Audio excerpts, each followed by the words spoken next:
نمیدونم من چه گناه کردم که خداوند اینقدر عشق نفرت آور رو برایم آفرید.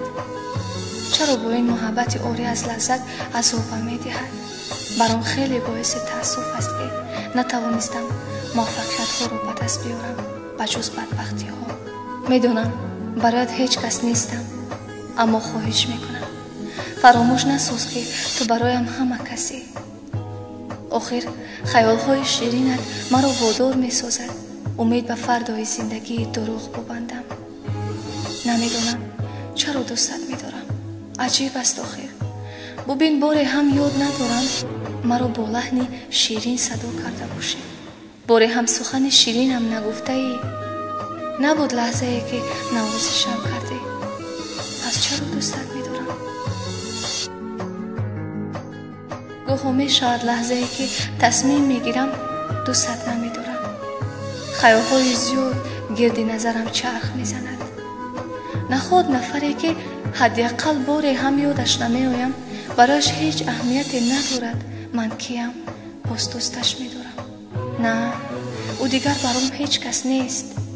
من او را نمیشناسم. ولی افسوس، باز هم افسوس که قلبم را فریب داده نمیتوانم. نمیخواهم بیشتر از این اذیت بکشم.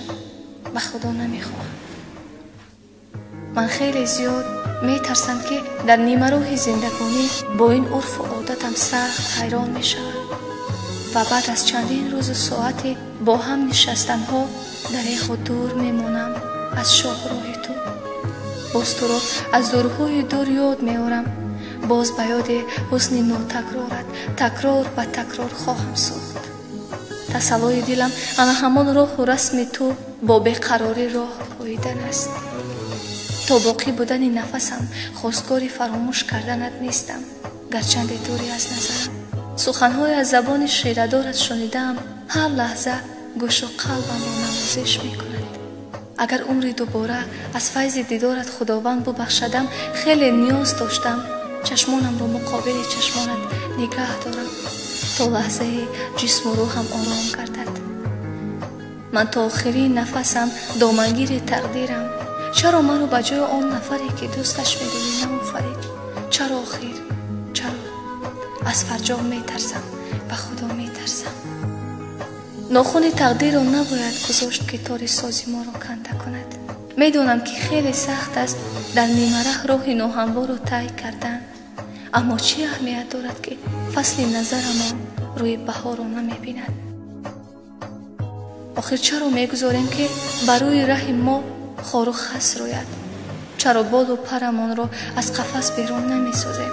چرا دایره عمر دروغ را با وجود دروغ بودنش تنگ نگه می‌داریم؟ چرا در شست حیله و نیرنگ ما را داشتند؟ بیا گاهی هم باشد زیر موج پرتغیان زندگی قدم زنیم.